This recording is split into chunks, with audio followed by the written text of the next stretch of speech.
नमस्कार, मैं हूं मेघा सिंह और आप सभी का स्वागत है SPN 9 न्यूज में। बिहार में बीजेपी की एग्जिट होने के बाद देखा जा रहा है कि अब यहां पर बीजेपी पार्टी पूरी तरह से बौखलाई हुई है। दरअसल कल जेपी नड्डा, अमित शाह समेत कई सारे बीजेपी बिहार कोर कमेटी की मीटिंग बैठाई गई और इस मीटिंग में अब बिहार की राजनीति से जुड़े कई सारे फैसले लिए गए हैं। एक सूत्र के मुताबिक यहां पर जानकारी सामने आ रही है कि बीजेपी ने अब महागठबंधन की नई सरकार को घेरने का पूरी तरह से प्लान बनाया है और प्लान यहां पर 2024 का भी बनाया जा रहा है। दरअसल बीजेपी 2024 में जेडीयू पार्टी के साथ गठबंधन कर चुनाव लड़ना चाहती थी, लेकिन ऐसे में जिस तरह से नीतीश कुमार ने बीजेपी को धोखा दिया है, बीजेपी अब नीतीश कुमार की इस नई सरकार को बख्शने के मूड में नहीं है। दरअसल कहा जा रहा है कि जेपी नड्डा और अमित शाह ने मिलकर बिहार बीजेपी कोर कमेटी के साथ मीटिंग कर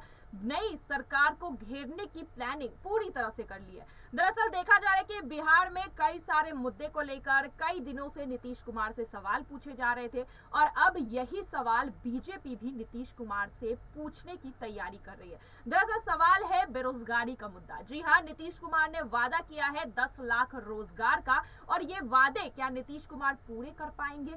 इस वादे को लेकर लगातार बीजेपी नीतीश कुमार से सवाल पूछते रहेंगी और साथ ही जनता के साथ मिलकर ये विश्वास दिलाना चाहती है कि जो नई सरकार है वो काम नहीं कर रही है जनता के लिए। ऐसे में अब देखना यही है कि बीजेपी जनता को क्या विश्वास दिला पाती है कि अब जो जेडीयू और आरजेडी पार्टी की जो गठबंधन की सरकार चल रही है वो सही नहीं है, क्योंकि यहाँ पर प्लानिंग बीजेपी की यही है कि बिहार की जनता का दिल जीतना है और ऐसे में ये साबित करना है कि बिहार से जब से बीजेपी गई है तब से जंगल राज एक बार फिर से शुरू हो चुका है।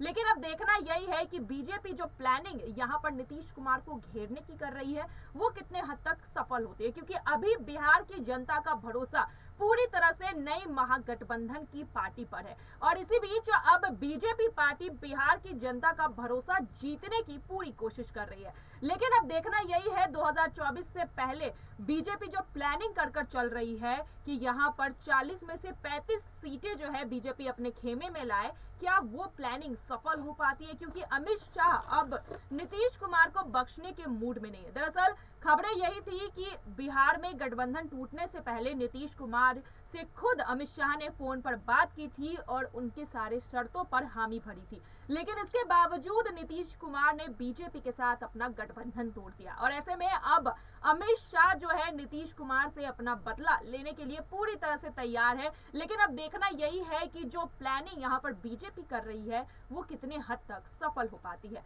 आज के लिए बस इतना ही। आगे की खबरों के लिए देखते रहिए SPN 9 न्यूज। धन्यवाद।